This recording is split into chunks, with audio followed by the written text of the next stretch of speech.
¿Qué cuentas Cuenca? Un podcast de la historia local y regional de la Cátedra Abierta de Historia de Cuenca y su región de la Universidad de Cuenca. Muy buenos días. Vamos a grabar un programa, ¿Qué cuentas Cuenca? Un podcast de audio y video de la Cátedra Abierta de Historia de Cuenca y su región de la Facultad de Filosofía de la Universidad de Cuenca. En este propósito, en este tema de relatos e historias locales y regionales, vamos a tratar sobre la nomenclatura, en realidad los nombres de las calles de Cuenca, sus identidades y las visualidades. Una lectura contemporánea. En esta entrevista van a estar aquí acompañándonos dos investigadores de la Universidad de Cuenca que ganaron un concurso de investigación en el año 2019 sobre este tema. Ellos le van a introducir al público, para quienes nos estamos dirigiendo, sobre esta temática tan importante.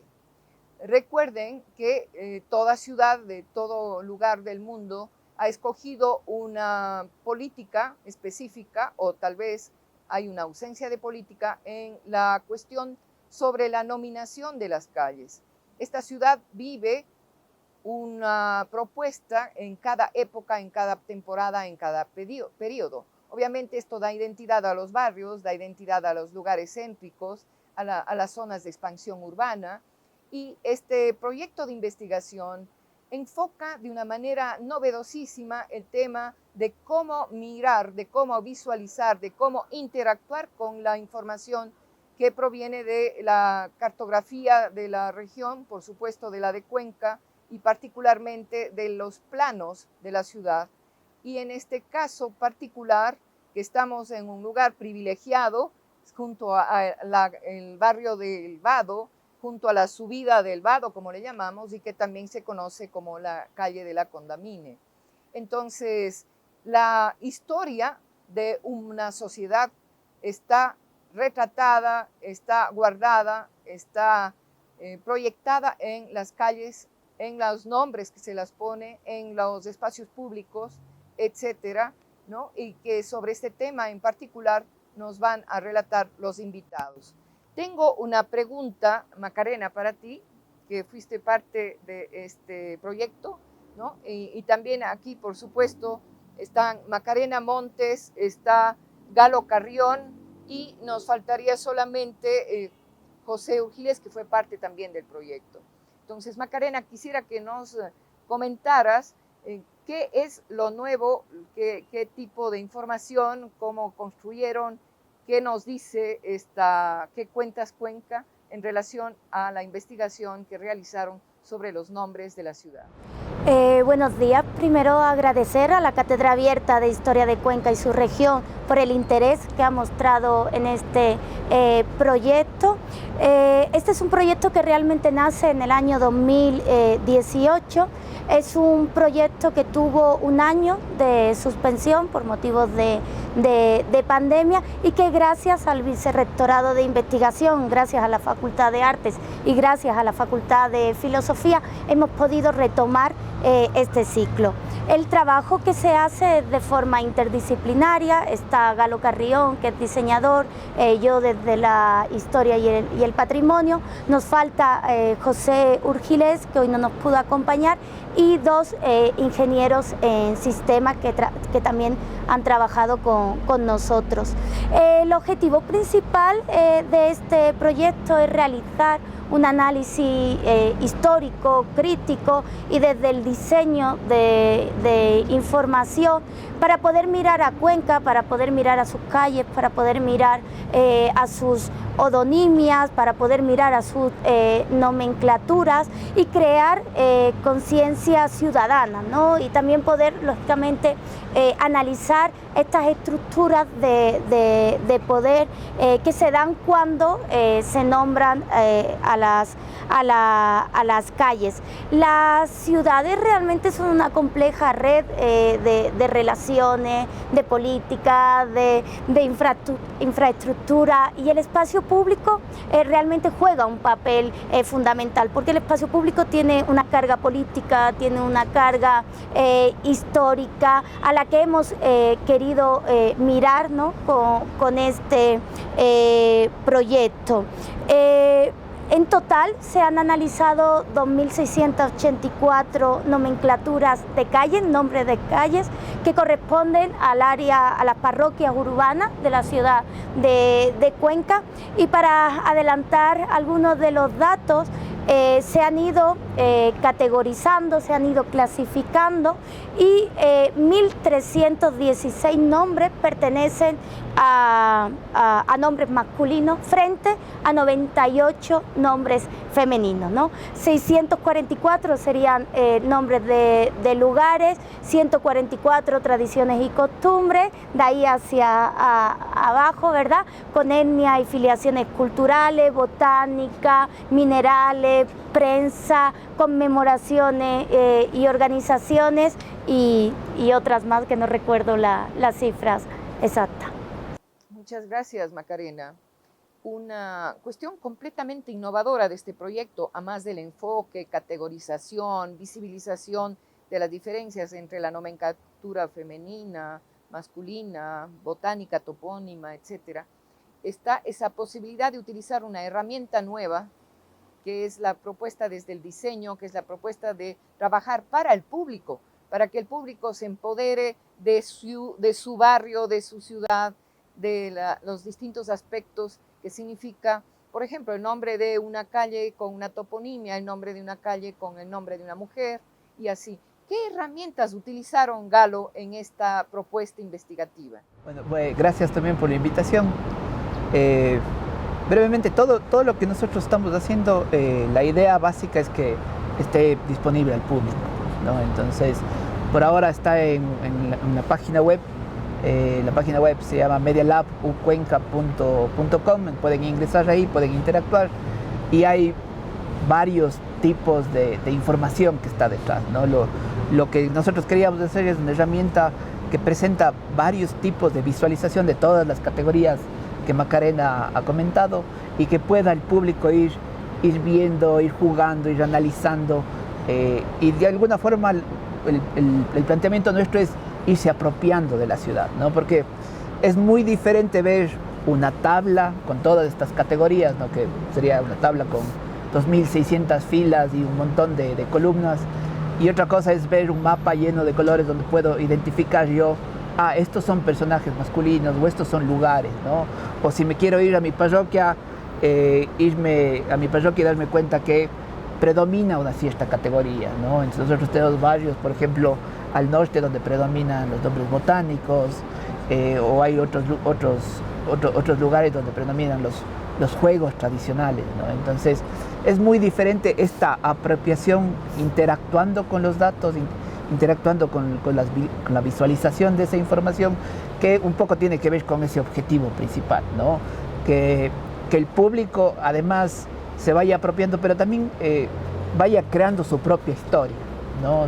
Su propia forma de ver la ciudad, y entendiendo cómo ha sido construida, ¿no? Por ejemplo, en una línea de tiempo uno podría identificar que muchos nombres vienen de la conmemoración del centenario de independencia, ¿no? Es como muchas calles, 100 años es algo que se tiene que festejar a lo grande, lo que tendría que haber pasado con los 200, ¿no? Y eso se puede ver ahí, ¿no? Uno puede imaginarse cómo se vivió esa época, ¿no? Muchas gracias, Galo. Muy interesante, sobre todo la posibilidad que nos abre hacia un público que estará gustoso en la era digital de navegar digitalmente por los mapas y por las calles de Cuenca, ¿no? Muchísimas gracias. Una segunda pregunta para Macarena. En este programa ¿Qué cuentas Cuenca? Habíamos planteado la posibilidad de que una historiadora que ha trabajado el tema, que conoce cada barrio, que ha caminado, y con ojos de alguien que viene con un interés, un corazón, tratando de encariñar el lugar, ¿no? Y desde afuera, ¿cómo miras tú qué cuenta Cuenca a través de los nombres de sus calles? Bueno, yo reformularía la pregunta, ¿no? En este sentido, lo importante es cómo se han ido nombrando los nombres de las calles de Cuenca, porque esto no es aleatorio, o sea, quiero decir, ¿no? Hay una intencionalidad, hay una selección, ¿verdad? Hay una decisión política, ¿no? Entonces es muy interesante ver eso históricamente, ¿no? No solo cómo se llama la calle de Cuenca, ¿no? Sino cómo y cuándo se nombró esa calle, quién la nombró, ¿no? También. Si quieres, para hacer una pequeña mirada histórica, hay que decir que desde la época colonial, desde que se traza la zona urbana, desde que se hace ese plano endamero, hay, digamos, una especie de imposición de dominio ideológico, ¿no? Y ese dominio ideológico no es solo en el tiempo, ¿no? También es en el espacio, ¿no? Para poner un ejemplo, ¿no? A inicios de la colonia, en la plaza central se llamó Plaza Mayor, ¿verdad?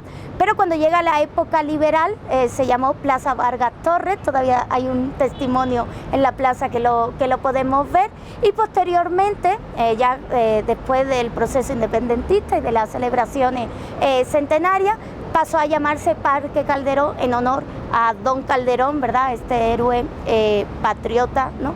Que luchó por la independencia del Ecuador. También hay otros ejemplos. Si miramos a la colonia, la ciudad, los nombres de las calles en la ciudad fueron sobre todo descriptivos, tenían que ver con los templos, tenían que ver con los recogimientos. Por ejemplo, la calle de San Agustín, hoy en día ya no está San Agustín, ¿no?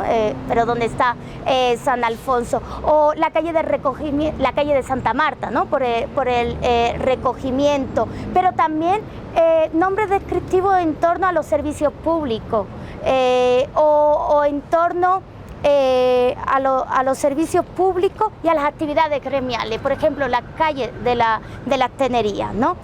Después, lógicamente, con el periodo de independencia, ya en el siglo XIX se fueron renombrando las calles. ¿Qué quiero decir con esto? Por ejemplo, en 1822 estaba la calle de San Carlos, la calle del Águila, y otras calles que hoy en día ya no aparecen en el mapa. ¿Por qué? Porque llegó el periodo de independencia, llegó, por ejemplo, el centenario de la Revolución Francesa, ¿no? Y la calle Gran Colombia, que en aquel momento se llamaba calle de la Tenería, pasó a llamarse calles de Santander, ¿no? Y después, en 1920, con el centenario de la independencia del Ecuador, esa misma calle pasó a llamarse Colombia, ¿no? Y hasta hoy ya calle Gran Colombia, ¿no? Los centenarios, los distintos periodos políticos, las distintas ideologías fueron renombrando las calles de Cuenca. Muchas gracias, Macarena, por esta explicación, ¿no? Que nos lleva al tiempo, pero también nos lleva a conocer que hay unas políticas públicas específicas, ¿no? Que dan paso a lo que vemos, a lo que hoy vivimos. Tengo una pregunta para ti, Galo. Por favor, esta parte que tiene que ver ya con una aplicación que va más allá de esa belleza de que el público llegue a interactuar con su barrio o que quiera deslizar su dedo, digamos que si llegamos a la era digital, o con el ratón, ¿no es cierto? Y caminar una calle en donde podemos ir viendo todos estos cambios y todas estas propuestas interpretativas, ¿no? De categorización, de los porqués, etc. La pregunta directa para este momento es, ¿qué debe hacer el planificador? ¿Qué debe hacer, en este caso, el gobierno, aquí en este caso el GAD municipal? Y por supuesto, por ejemplo, ¿qué consejos darías a la Comisión de Nominación de Calles, Espacios Públicos y a la misma alcaldía, ¿no? yo, o sea, probablemente quien sea más experto en qué debería ser la Comisión de las Calles, eso es Macarena, ¿no? A mí lo que me parece interesante es que como herramienta uno puede analizar y ver todo esto que estamos hablando, ¿no? Qué pasó en el tiempo, cómo los barrios se han ido conformando. Inclusive parte del proyecto ha sido analizar los registros del municipio, y en el registro del municipio uno puede ver cómo la gente se ha apropiado de los nombres, ¿no? Cuando el municipio ha querido cambiar un nombre que era tradicionalmente de rosas o de flores por otro nombre, como que la comunidad se ha opuesto, ¿no? Entonces, creo que como herramienta sirve para eso también, ¿no? Para tener una idea de qué está pasando en términos globales, ¿no? El planificador que a veces una de las cosas que yo digo es en el municipio o en el estado es gente que no es de a pie, ¿no? Entonces uno puede ver eso también ahí, ¿no? Es como la gente se puede ir apropiando de esos nombres que para otras personas puede ser que son solo eso, nombres, y no tienen mucho significado y no tienen mucha historia, que inclusive le pueden parecer puestos al azar, ¿no? Entonces creo que es una buena forma, más que yo recomendar, es como que visiten la herramienta y vean y aterricen un poquito, ¿no? Esa idea que uno tiene de la ciudad, o sea, lo ideal sería andar a pie toda la ciudad, ¿no? Pero creo que como herramienta puede servir para eso, ¿no? Para ir y aterrizar la ciudad y decir, este barrio ha tenido estos nombres, ¿no? Y que lo vaya apareciendo además. Para mí ha sido también una parte de descubrimiento, ¿no? Y de incluso, qué chévere que haya un barrio que tiene nombres de juegos tradicionales, ¿no? Y se me ocurren más juegos, y incluso eso me trae recuerdos de la infancia, ¿no? El trompo y cosas así. Me parece interesante como que alguien que está fríamente poniendo nombres o decide eso a veces, ¿no? O que tiene que planificar, crear una base de datos, ves qué está pasando ahorita, ¿no? Ves qué está pasando ahorita, y también de pronto ves que eso va a influir en el tiempo, así como nosotros podemos ver ese boom de nombres de calles de la conmemoración del centenario de independencia, darse cuenta que lo que haga ahora, no necesariamente por una conmemoración, se va a ver reflejado después, ¿no? Y como dice el Macarena, es como entender también que esos nombres reflejan esas luchas de estructuras de poder, ¿no? Reflejan esos juegos que hay entre clases sociales, ¿no? Darse cuenta que es más allá de un nombre también. Creo que ese ya es un gran paso. Muchas gracias. Agradezco a Macarena, a Galo, a los miembros del proyecto de investigación de la Facultad de Artes, ahora de Filosofía, y también, pues, por supuesto, al equipo de producción de audiovisuales de la Facultad de Filosofía de la Universidad de Cuenca. Este ha sido un programa más de los podcasts de la Cátedra Abierta de Historia de Cuenca y su región, ¿Qué cuentas Cuenca? Los nombres de las calles. Muchas gracias.